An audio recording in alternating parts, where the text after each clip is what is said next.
안녕하십니까. 연인수의 경제 토크 시작합니다. 새해 여러분들 성공하시고 또 원하시는 수익률 잘 이루시기를 신년 인사드립니다. 저희도 또 여러 좋은 내용들 채워가도록 할게요. 새해 첫 손님은 레몬리서치 김민수 대표님 함께합니다. 어서 오십시오. 네, 안녕하십니까. 새해 복 많이 받으십시오. 새해 복 많이 받으십시오. 네, 새해 돈 되는 정보 주식 좀 알려주십시오. 네, 새해 첫날에 이렇게 불러주셔서 너무 영광입니다. 예, 네, 작년에 고생을 많이 하셨기 때문에 올해는 그 3배 수익을 네. 얻으실 수 있도록 그렇게 한국증권TV가 함께하겠습니다. 감사합니다. 예. 그런데 말입니다. 네. 이렇게 상황이 농독지가 않습니다. 그렇죠? 작년에 하반기에 굉장히 어려웠었고 네. 미국은 잘 가는데 특별히 그죠? 우리가 더 어려웠었고 그렇습니다. 월봉으로 6개월 연속 이제 음봉이 나왔군요. 네, 그만큼 이제 약하다는 거죠. 월봉이 6개 음봉 나왔다는 거는. 네, 저희가 듣도 보도 못한 음. 이런 데이터가 나오기 시작하면서 6개월 연속의 음봉. 네. 이게 말이 되는 거냐라는 쪽에서 이제 지난 연말부터 토로를 했었는데 그러면은 토로의 망치가 꽉 나와서 시장에 망치형 패턴으로 쫙 올려주는지가 이제 이게 제일 중요한 거겠죠. 네. 근데 이게 지금 시장 상황을 봤었을 때 일단 영망치형이 올라가는 거 아닌가요? 주가? 일단 이렇게 딱 네, 잡으면은 네. 망치가 이렇게 돼서 네. 예 그렇습니다. 네. 예. 매도 세력의 망치를 좀 가하려는 이런 입장 쪽에서 근데 지금 코스피를 바라보면서 시장 전반적인 느낌은 그렇습니다. 아무리 6개월째 음봉이 나왔다라고 하더라도 낙폭이 그냥 팍팍 크면서 떨어진 게 아니라 약간 완만하게 힘 빠지는 모습들로 봐야 되겠죠. 네, 이런 쪽에서 그러면은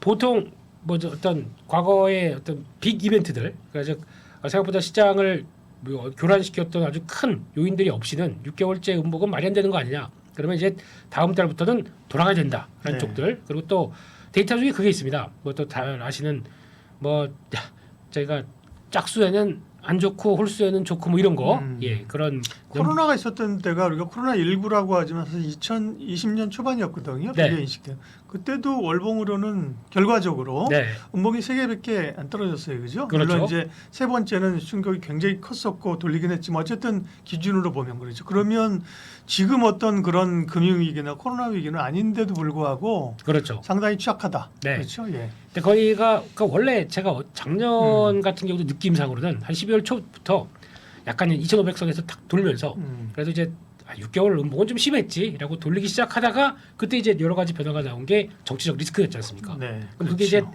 완화가 돼서 그 흐름과 환율이 튀고 했던 모습들을 같이 연관을 시켜보게 되면 외국인들도 이만쯤 했으면 됐어라고 해서 뭔가 변화가 들어올 시점 쪽에서 환율이 또다시 1,480원 네. 이상으로도 가고 물론 그런 흐름들이 최근 들어서는 약간 조금 완화되는 모습들이긴 하지만 이런 쪽의 변화가 나오다 보니까 외국인들조차도 매수가 좀 못하는 네. 그런 현상 쪽에서 약간 좀 딜레이 된 거겠죠. 네, 이런 과정들로 보게 되면 그러면 네. 근본적인 문제 정치적 리스크가 이제 다 해결된 겁니까 박사님?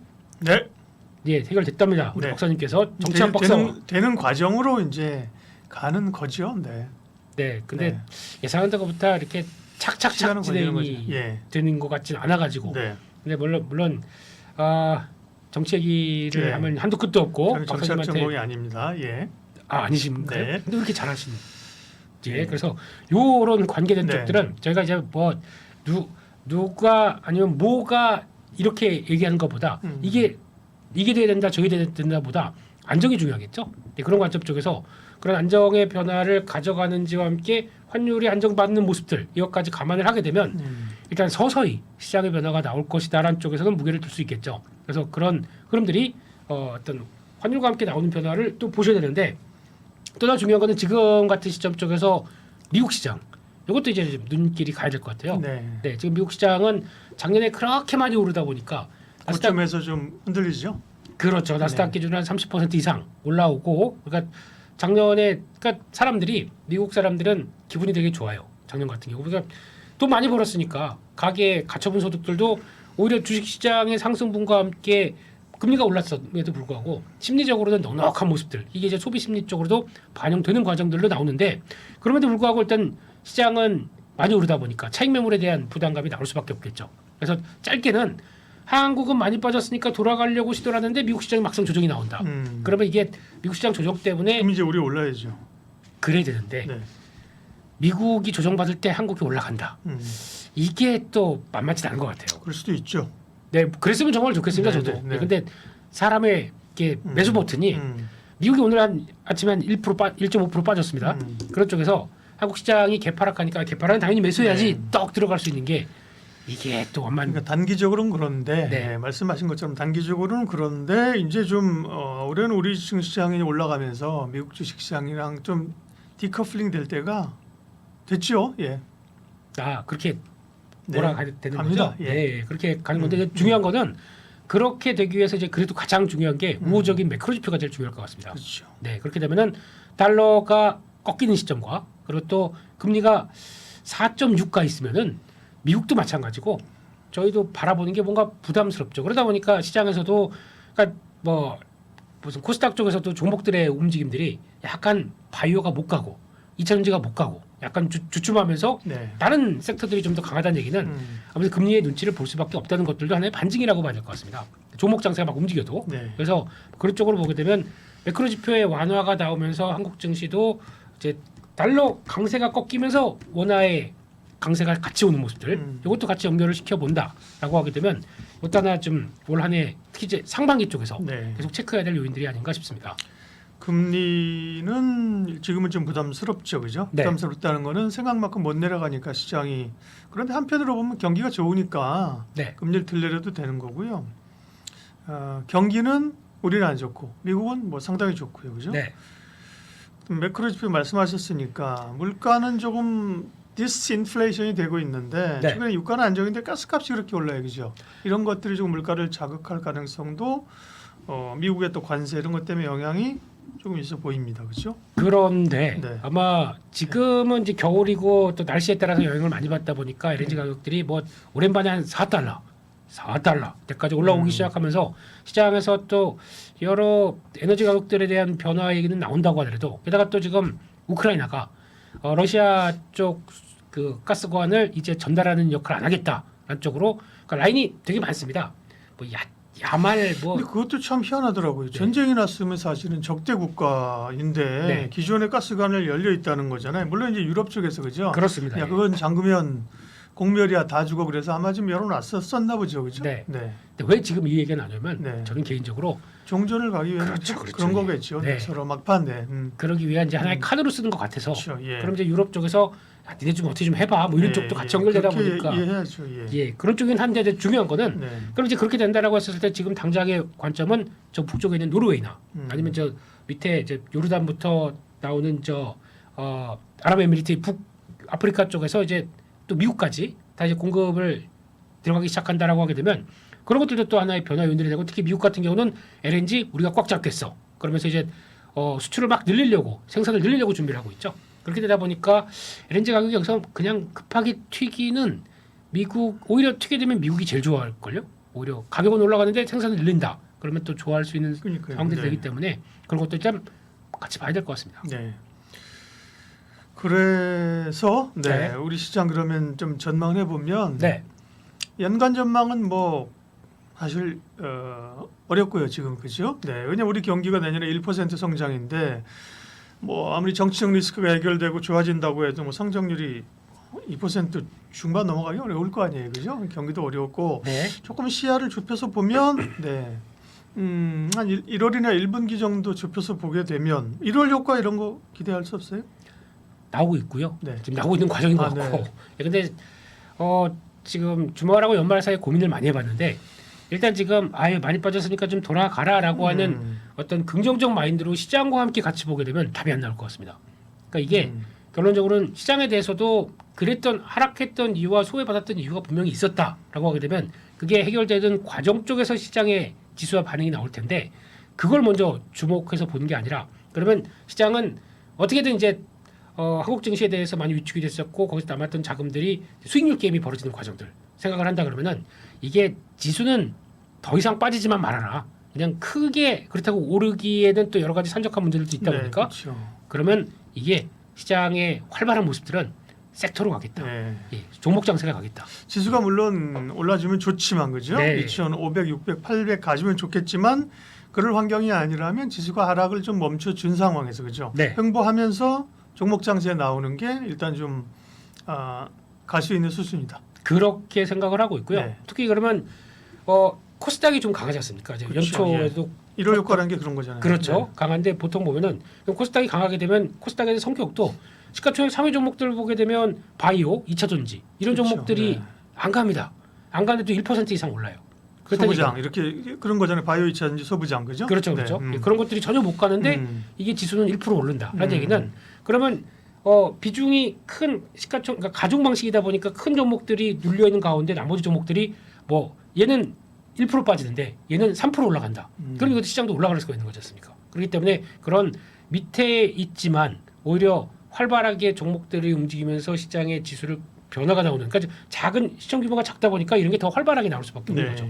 그래서 그런 변화를 좀 더 노린다라고 하게 되면 올해 키포인트는 차별화 차별화. 이게 맞는 것 같습니다. 네. 그러니까 차는 자동차, 별은 뭐죠? 화는 화, 별들에게 물어봐. 예? 별들에게 물어봐. 네. 예, 차별화. 종목별 차별화. 예, 화는 화납니다. 그런 종목별 식으로 차별화. 하면. 네. 그렇게 나오는 과정 쪽에서 제일 중요한 게 이제 그런 것 같아요. 지수 대비해서 종목의 차별화, 또 섹터 간의 차별화 이런 식으로 되는 것만 보려고 하는 네. 시장의 움직임이 더 많을 것이다 이렇게 생각합니다. 저는 뭐 차화정 이런 거 줄임말인 줄 알고 차별화라 그러길래 뭔가 했는데 네. 저 그렇게 복잡한 사람 아닙니다. 단순합니다. 저는. 차별화. 네. 그러면 우리가 섹터 얘기를 하겠지만 그런 그러니까 뭐 여름 지나고 뭐 상반기 지나면서 그거는 지금 예측 어렵고요. 네. 대형주가 갈 수도 있는 거고 그렇죠. 그렇지만 지금 입장에서는 지수는 세게 들어올리기 어렵다. 종목 장세 1월 효과라고 하면 그러면 섹터 얘기는 하겠지만 대체적으로 그 말씀하신 범주에 들어가는 가능성이 있는 섹터들은 무엇입니까? 일단 지금 그 한쪽에서 그래도 작년에 강했지만 그러니까 은근하게 좀 시장을 끌어올리는 요인 쪽에서 대표적인 게 그런 거죠. 그러니까 일단 원화가 약세로 가다 보니까 수출이 좀 되긴 되는데 수출 쪽에서 그러니까 그러면 수출 잘 되니까 수출주라고 하게 되면 자동차는 왜 안 가? 이렇게 얘기를 할 수 있지 않습니까? 근데 그런 그 가장 근저에 깔릴 내용들은 이게 그러니까 수출이 같이 확대가 되면서 거기에 피해 효과가 나와야 되거든요. 근데 수출이 이렇게 Q가 이렇게 판매량 자체가 떨어지는데 거기서 수출이 잘 될 것이다라고 하는 그러니까 수출에 대한 채산성을 얘기를 할 수는 없는 네. 거거든요. 이렇게 되면 꾸준하게 수출이 잘 되는 업종과 섹터 쪽에서 환율 효과를 노린다라는 쪽들을 찾아보는 게 좋을 것 같은데 그렇게 되면 이제 벌써 이제 수출 잘 받았는데 조선 같은 경우도 그렇겠죠. 네. 게다가 또 대표적으로 뭐 전력기기 작년에도 잘 나갔는데 12월달 수출 동향 보게 되면은 역시 초고압 변압기 쪽에서는 역시나 Q의 확대는 계속 나오고 있다. 수주를 받은 게 있기 때문에 그것까지 계속 꾸준히 나간다 그러면 충분히 계산될 수 있는 모습들이겠죠. 그런 쪽들 쪽에서 선택된 섹터들이 이렇게 강한 네. 현상들이 계속 또 이어질 것이다. 라는 쪽으로 봐야 될 것 같고 또 하나 방산도 그렇죠. 방산 같은 경우도 정부의 컨트롤 타워가 없다라고 해서 좀 흔들리긴 하지만 그럼에도 불구하고 기존에 받은 수주 잔고가 꾸준히 나가는 과정들 쪽에서 나오는 변화를 생각한다라는 쪽들과 함께 이걸로 끝나는 게 아니라 또 약간 드림 하지 않습니까? 그래서 성장에 대한 얘기 우주항공 쪽과 같이 결부치면서 나올 수 있는 얘기들이 같이 붙어보다 보니까 더 모습들이 긍정적일 수 있다는 것들 이런 것들도 다 하나의 또 포인트가 되지 않나 생각됩니다. 조선 전력기기 방산 네. 이런 쪽 얘기하시고 바이오는요. 바이오는 아무래도 간략하게씩만 제가 섹터에 던지는 거에 간략하게씩만 얘기해 주십시오. 바이오는 그 간략하게 답해야 되죠. 예, 바이오는 금리 변화를 좀 체크를 해야 될 것 같고요. 거기가 어느 정도 안정된다. 네. 그러면은 아마 그때 주도주가 될 것 같습니다. 그런 쪽에서 이제 바이오는 네 가지가 있죠. 첫 번째 저희가 알고 있는 플랫폼, 알테오젠 종류 같은 플랫폼, 그리고 또 CDMO, 네. 그리고 또 비만 치료제. 거기다 또 2월달 가게 되면 첨생법, 이쪽에서 또 이제 줄기세포 쪽들도 또 같이 풀 수가 있기 때문에 이런 것들 챙겨 보면서 일단은 큰 매크로 좀 잠깐 보면서 대응하자 이렇게 봐야 될 것 같습니다. 네. 첨생법은 뭐예요, 지금 말이죠? 첨생법? 첨단 생명과학법인가요? 예. 알겠습니다. 바이오. 첨생법만 보다가 그렇습니다. 예. 화장품, 음식료. 다 괜찮죠. 근데 이쪽도 그러니까 확인되는 쪽만 볼 것 같습니다. 네. 화장품 같은 경우도 옛날처럼 뭐 모든 섹터들의 종목들이 다 가는 게 아니라 음. 일단 저희가 많이 바라본 게 아마존 헬스앤뷰티 이런 쪽에서 성과 내고 있고 꾸준히 실적 좋아지고 있고 그러다고 설비 투자했고 네. 그런 관점 쪽에서 이런 QA 확대가 나올 수 있는데 거기다 되는 것들 특히 가장 많이 보는 게 뭐 제닉 같은 경우도 그렇고요. 바이오던스에 이제 공급하면서 나오는 확산세 그리고 거기다가 또 요즘 보니까 펌테코리아 이런 것 같은 경우도 물론 이제 피델리티가 투자를 했긴 했지만 그래도 앞으로 보여주는 관점들은 그래도 그거 아닙니까? 네. 청바지 파는 회사지 않습니까?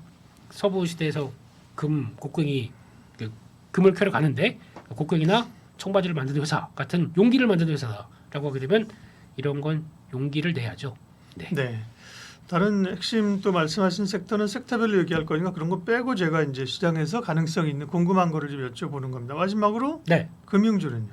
금융주는 연초에는 좀 금융주는 부담이 있죠. 원래 이제 배당 매수 이런 게 이제 좀 매도가 나오잖아요. 그런데 요즘은 금융주가 이제 분기 배당으로 바뀌어서 네. 한 번에 집중되는 이런 쪽들은 조금 네. 줄어들었는데 이제 증권주나 보험주는 그런 종목들이 아직까지는 있죠. 음. 근데 분기 배당의 측면으로 보게 되면 배당에 대한 부담은 그렇게 크게 나오진 않을 건데 지금 보니까 금리는 한국이 떨어집니다.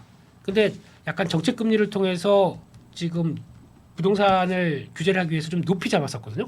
그러면 이제 격차가 많이 심해지다 보니까 약간 예대 마진이 가장 클 때인데 그럼에도 불구하고 금융주가 못 간다라는 얘기는 워낙 약세에 대한 부담감이 좀 있다고 봐야 될 것 같습니다. 그런 쪽에서 영향을 끼친다라고 하게 되면 이거는 당장 뭐 급하게 지금 금융주의 포지션을 딱 가져가서 보기에는 기회비용이 좀 있을 것 같아서 그런 거는 이게 너무 그러니까 금리를 계속 또 떨어뜨릴 기조가 나오다 보니까 약간 그냥 공격적으로 들어가기는 좀 그렇다 이렇게 생각합니다. 예, 2025년 장이 개장을 했고요. 2025년 시장 전망 특별히 1월 쪽으로 압축해서 전략을 좀 세분화해봤습니다. 김민수 대표님 함께했습니다. 고맙습니다. 감사합니다.